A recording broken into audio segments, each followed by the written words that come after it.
Ini beberapa terapis alumni dari pelatihan PAS. Ada yang meninggal di tempat ketika di bedong atau meninggal setelah pulang dari bedong.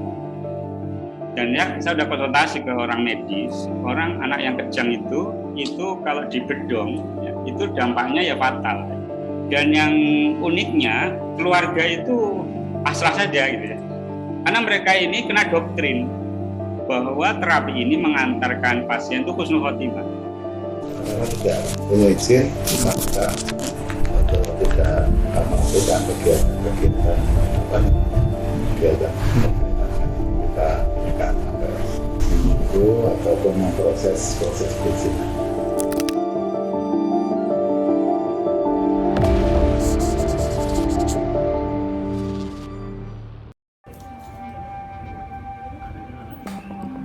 Pengobatan akhir zaman Al-Kasau adalah salah satu pengobatan alternatif yang berpusat di Klaten, Jawa Tengah. Konsep pengobatan ini diperkenalkan kepada publik pada November 2018 oleh Haris Mujahid.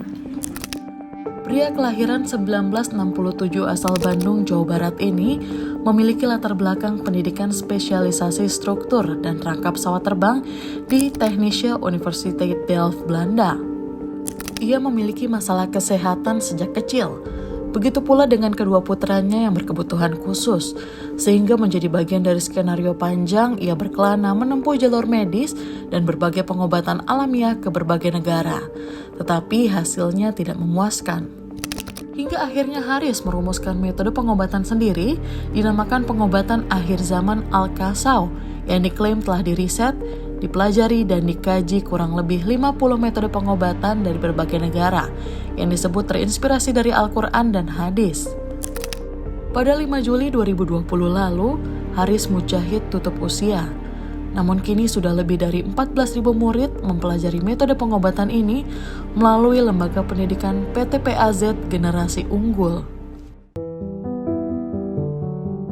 Terus sejak dulu saya juga kenal beliau itu macam-macam terapisnya berkembang lah prinsipnya. Dan waktu ketemu pengobatan kan berkembang kan akhirnya ya ada ilmu baru, ada jurus baru, ada dia dengan riset sendiri, dengan ketemu banyak kasus, banyak masalah yang dia bisa selesaikan, akhirnya mengumpul dari sebuah metodologi sebenarnya. Nah, dibawa ke Klaten, setiap ketemu saya itu selalu menyampaikan sesuatu metodologi baru. Jadi awalnya itu niatnya bagus untuk kemaslahatan umat, tapi ketika berjalan waktu itu ada uangnya itu. Karena sekali pelatihan waktu itu 1 juta itu kan muncul uang. Akhirnya mereka serius dan bahkan sekali pelatihan bisa 200 orang lebih. Nah itu saya mulai nggak cocok. Jadi memang secara bahasa komunikasi sejak awal itu saya selalu mengkritiki ketika dia mengkritiki tentang medis yang terlalu berlebihan. Dalam pengobatan akhir zaman Al-Kasau, penyakit hanya ada 4 macam, yaitu kekendoran, kekenjangan, melintir, dan kombinasi. Lalu data yang diambil dari proses pemeriksaan akan melahirkan diagnosa apa yang sebenarnya terjadi dalam diri pasien, sehingga bisa terumuskan solusi pengobatannya. PAZ mengklaim dapat mengobati dengan cara yang sederhana, tidak rumit, praktis, diterapkan kapan saja dan di mana saja, hasilnya cepat, tanpa alat-alat khusus, tanpa jimat dan bebas dari kesyirikan.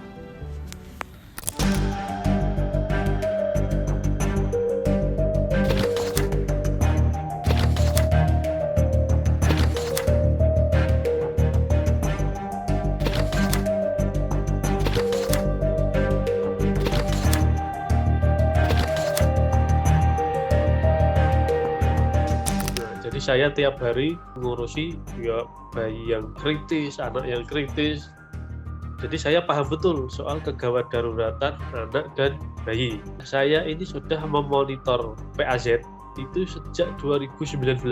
Itu saya memonitor aja. Soalnya itu masih yang pertama ya mentalnya belum siap. Teman-teman juga ustadz, bahkan ada dokter yang ikut terlibat dalam PAZ. Tapi saya sudah curiga waktu saat itu. Kok aneh ini, kayak gini tata laksananya kok seperti ini ya, gitu. Kemudian meledaklah kemarin soal balita yang demam, kejang, bedong.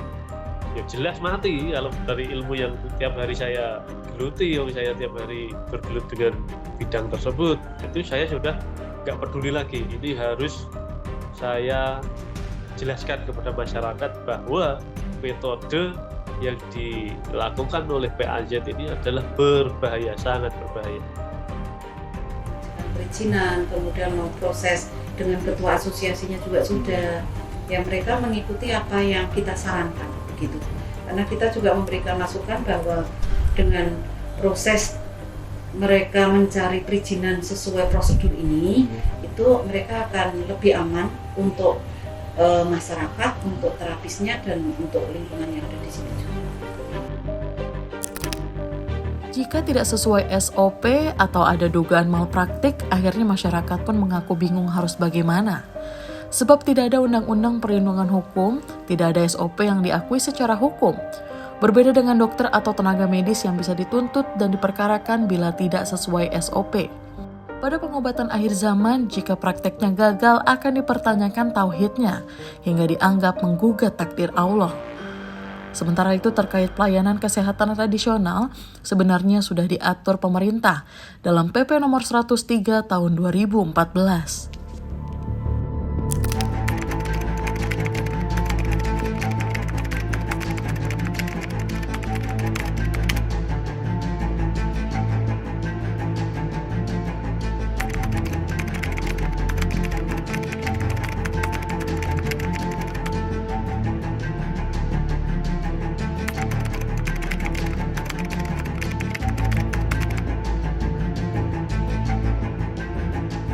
Itu kalau bicara masalah anti medis apa segala macam, sebenarnya kita tidak, Mas. Pasti kamu nanti kok qadarullah tidak sembuh dengan pas sudah kamu ikhtiarkan apa segala macam, silakan cari cara sembuh yang lainnya. Demikian juga berlaku untuk yang lainnya.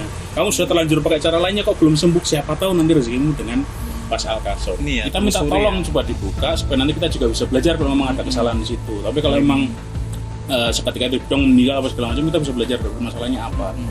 Gitu. Tapi yang dua yang kita dapatkan tadi bukan sekaligus ketika di bedong kemudian dia meninggal.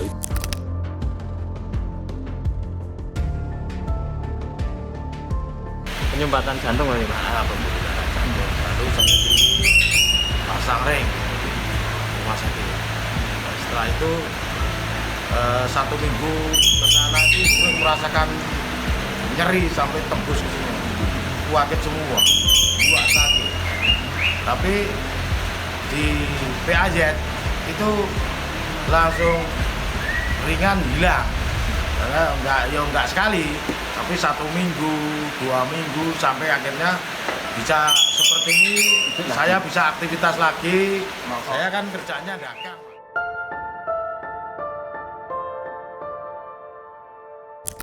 Itu saya sudah tidak peduli lagi mau teman ikut, mau ustadz ikut, mau urusan, karena ini sebagai tanggung jawab moral saya. Tanggung jawab moral saya sebagai tenaga kesehatan. Terus kita edukasi terus itu, screenshot kita kumpulkan, kita sampaikan ke masyarakat. Bahkan kita sudah zoom sampai 4 kali. Dari ustadz ada, dari profesional bidang ada. Ekspektasi saya adalah mereka itu dari PAZ kayak membuat press release seperti lah, misalnya minta maaf atau menjelaskan kronologi yang terjadi, atau ya ada semacam bentuk pertanggungjawaban lah. Ekspektasinya begitu, realitanya main blokir semua yang mengkritik, kemudian mereka playing victim, ya pakai dalil-dalil agama gitulah, atau qadarullah gitulah.